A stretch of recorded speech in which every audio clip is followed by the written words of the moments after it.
കഴിഞ്ഞ ദിവസങ്ങളിൽ കേരള തമിഴ്നാട് തീരത്തുണ്ടായ കടലാക്രമണ വാർത്ത എല്ലാവരും കേട്ടിരിക്കുന്നു.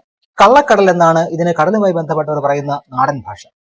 ടെക്നിക്കലി ഇതിനെ സ്റ്റോം സർജ് എന്നോ അല്ലെങ്കിൽ സ്വെൽ സർജ് എന്നോ ഒക്കെയാണ് പറയുക.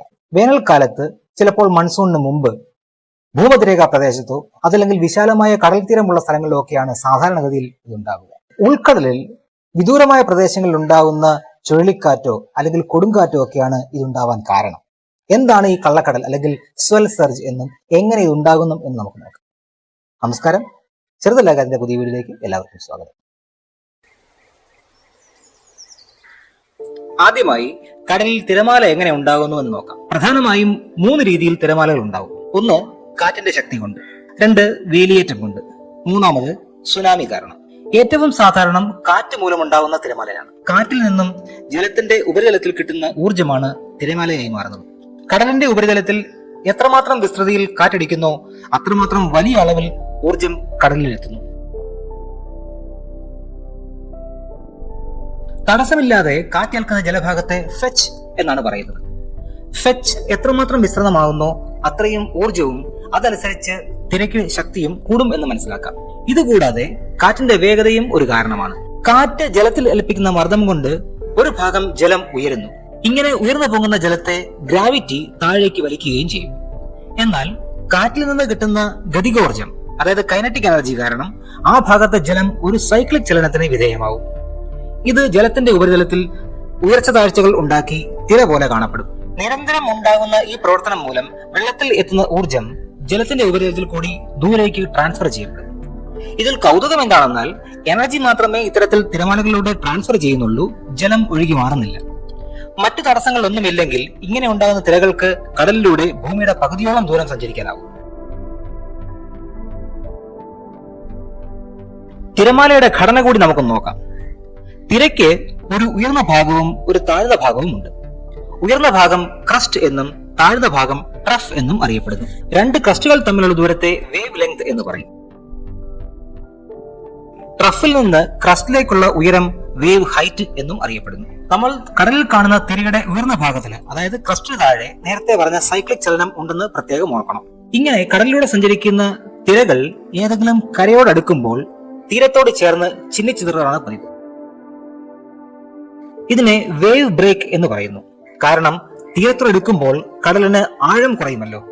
ഈ ആഴക്കുറവ് തിരമാലകളിന്മേൽ ഒരു ഫ്രിക്ഷൻ പ്രയോഗിക്കും.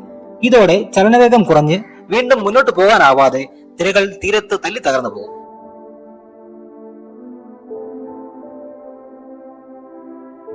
തിരകൾ തീരത്തോടടുക്കുമ്പോൾ വേവ് ലെങ്ത്തിന്റെ പകുതി ദൂരം മാത്രം ആഴമുള്ള ഭാഗത്ത് വെച്ചാണ് തിരകൾ ഇങ്ങനെ തല്ലി തകർന്നു പോകുന്നത്.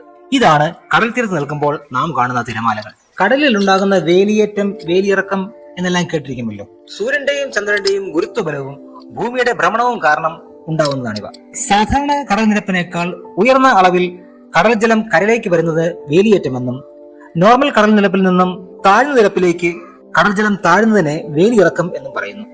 എന്നാൽ ചില സാഹചര്യങ്ങളിൽ വേലിയേറ്റം അല്ലാതെ തന്നെ സാധാരണയിലും കൂടിയ ഉയരത്തിൽ തിരമാലകൾ ഉണ്ടാവുകയും തീരത്തേക്ക് കടൽ കയറുകയും ചെയ്യും. മിക്കവാറും പെട്ടെന്നുണ്ടാകുന്ന കാലാവസ്ഥ മാറ്റം ആയിരിക്കും ഇതിനെ പറ്റി. ഇനി എങ്ങനെയാണ് സ്വെൽ സർജ് ഉണ്ടാകുന്നത് എന്ന് നമുക്ക് നോക്കാം.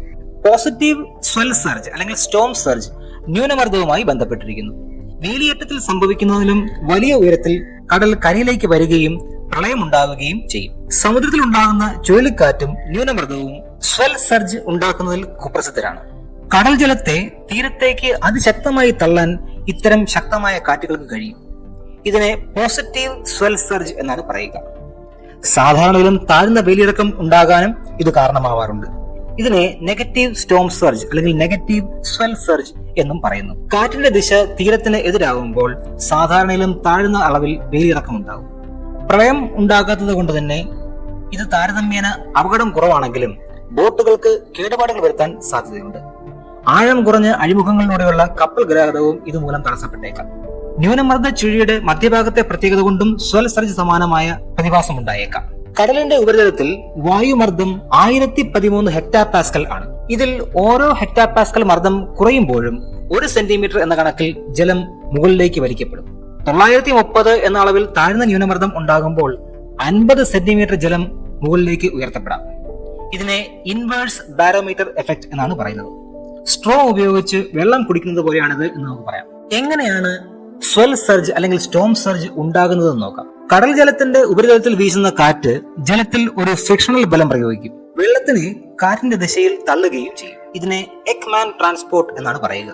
ഭൂമിയുടെ കറക്കവും കോറിയോളിക് ഫോഴ്സും കാരണം കാറ്റുകൊണ്ട് ചലിക്കുന്ന ജലം ഉത്തരാർദ്ധഗോളത്തിൽ, അതായത് നോർത്തേൺ ഹെമിസ്ഫിയറിൽ കാറ്റിന്റെ ദിശയിൽ നിന്നും 45 ഡിഗ്രി വലത്തേക്കായിരിക്കും നീങ്ങുക. സദേൺ ഹെമിസ്ഫിയറിൽ, അതായത് ദക്ഷിണാർദ്ധഗോളത്തിൽ ഇത് 45 ഡിഗ്രി ഇടത്തേക്കായിരിക്കും ചലിക്കുന്നത്. ഭൂമിയുടെ കറക്കം നോർത്തേൺ ഹെമിസ്ഫിയറിൽ ആന്റി ക്ലോക്ക് വൈസിലും സദേൺ ഹെമിസ്ഫിയറിൽ ക്ലോക്ക് വൈസിലും ആകുന്നതാണ് ഈ വ്യത്യാസത്തിന് കാരണം. കടലിന്റെ ഉപരിതലത്തിൽ നിന്ന് താഴേക്ക് പോകും തോറും എക്മാൻ ട്രാൻസ്പോർട്ടിന് വേഗത കുറയുകയും ചെയ്യും. കാറ്റിൽ നിന്ന് കിട്ടുന്ന ഊർജവും എക്മാൻ ട്രാൻസ്പോർട്ടും ചേർന്ന് തിരകൾ ലംബമായി, അതായത് പെർപെനിക്കുലർ ആയിട്ട് തീരത്തേക്ക് നീങ്ങുകയും തിരകളുടെ ശക്തി കൂടുകയും, അതായത് സർജ് ഉണ്ടാവുകയും ചെയ്യും. ഇനി തീരത്തിന് ലംബമായിട്ടല്ലാതെ, അതായത് പെർപെൻഡിക്കുലർ അല്ലാതെ എതിർ ദിശയിലാണെങ്കിൽ തിരത്തള്ളൽ കുറയുകയും സർജ് കുറയുകയും ചെയ്യുന്നതായി കാണാം. ഇതോടൊപ്പം തീരത്തിന്റെ ആകൃതിയും ആഴവും പോസിറ്റീവ് സ്വെൽ സർജിനെ ബാധിക്കുന്നതായിട്ട് കാണാം. തീരത്തിന് ആഴം കൂടുതലാണെങ്കിൽ, അതായത് കോണ്ടിനെന്റൽ ഷെൽഫ് കുറവാണെങ്കിൽ തിരത്തള്ളൽ അത്ര കാര്യമായി തീരത്തെ ബാധിക്കില്ല. എന്നാൽ ആഴം കുറവുള്ള തീരമാണെങ്കിൽ, അതായത് കോണ്ടിനെന്റൽ ഷെൽഫ് വിസ്തൃതമാണെങ്കിൽ ശക്തമായ സർജ് ഉണ്ടാവുകയും ചെയ്യും. 2005 കത്രീന ചുഴലിക്കാറ്റ് ഗൾഫ് ഓഫ് മെക്സിക്കോയിൽ നാശം വിതയ്ക്കാൻ തീരത്തിന്റെ ഘടനയും ഒരു കാരണമായിട്ടുണ്ട്. 8 മീറ്റർ ഉയരത്തിലുള്ള തിരമാലകൾ അന്ന് 12 മൈൽ തീരത്തേക്ക് കയറുകയും 1500ഓളം പേരുടെ മരണത്തിന് ഇടയാക്കുകയും ചെയ്തിട്ടുണ്ട്. 1970 ഭോല ചുഴലിക്കാറ്റ് 10 മീറ്റർ ഉയരത്തിലാണ് ഗംഗാ ഡെൽറ്റയിൽ ആഞ്ഞടിച്ചത്. 50,000ഓളം പേർ മരണപ്പെട്ട ഈ ചുഴലിയാണ് ഏറ്റവും വിനാശകാരിയായ ചുഴലിക്കാറ്റ് എന്നറിയപ്പെടുന്നത്. സ്വെൽ സർജ് അല്ലെങ്കിൽ സ്റ്റോം സർജ് കൂടുതലായും ബന്ധപ്പെട്ടിരിക്കുന്നത് ഭൂമധ്യരേഖ പ്രദേശത്തെ ചുഴലിക്കാറ്റുമായിട്ടാണെങ്കിലും അതിഭീകര ന്യൂനമർദ്ദവും ഇതിന് കാരണമായേക്കാം. വേലിയേറ്റ സമയത്ത് ഉണ്ടാകുന്ന ഇത്തരം പോസിറ്റീവ് സർജുകൾ ആണ് കൂടുതൽ നാശം വിതയ്ക്കുന്നത്. ലോകത്തിൽ പല ഭാഗത്തും മുൻപും ഇത്തരം സ്വെൽ സർജുകൾ നാശം വിതച്ചിട്ടുണ്ട്. സുനാമി പോലെ അത്ര ഭീകരനല്ലെങ്കിലും സ്വെൽ സർജും ഒട്ടും മോശക്കാരനല്ല. പേമാരിയോ കാറ്റോ ഇല്ലാത്തതുകൊണ്ടും നടുക്കടലിൽ, അങ്ങ് വിദൂരമായ കടലിൽ ഉണ്ടാകുന്നത് കൊണ്ടും ഇതിന് നമ്മൾ കരയിൽ ഇരുന്നാൽ പ്രത്യക്ഷമായ ലക്ഷണമൊന്നും കാണുകയില്ല. പ്രകടമായ ലക്ഷണമൊന്നുമില്ലാതെ വളരെ പെട്ടെന്നുണ്ടാകുന്ന കടലേറ്റം അല്ലെങ്കിൽ കടലാക്രമണമായതുകൊണ്ടാണ് ഇതിന് കള്ളക്കടൽ എന്ന് പേര് കൊടുത്തിരിക്കുന്നത്. 3 ദിവസം മുതൽ ചിലപ്പോൾ ഒരാഴ്ച വരെ ഇത് തുടർന്നേക്കാൻ സാധ്യതയുണ്ട്. കള്ളക്കടൽ എന്ന ഈ പേര് കേരളത്തിലെ മത്സ്യബന്ധന തൊഴിലാളികൾ നൽകിയ പേരാണ്. 2012 യുനെസ്കോ ഈ പേര് അംഗീകരിക്കുകയും ഗവേഷണ ആവശ്യങ്ങൾക്ക് ഈ പേര് ഉപയോഗിക്കാമെന്ന് അറിയിക്കുകയും ചെയ്തിട്ടുണ്ട്. കൗതുകങ്ങളും അറിവുകളും അവസാനിക്കുന്നില്ല. മറ്റൊരു വിഷയമായിട്ട് അടുത്ത വീഡിയോയിൽ നമുക്ക് വീണ്ടും കാണാം.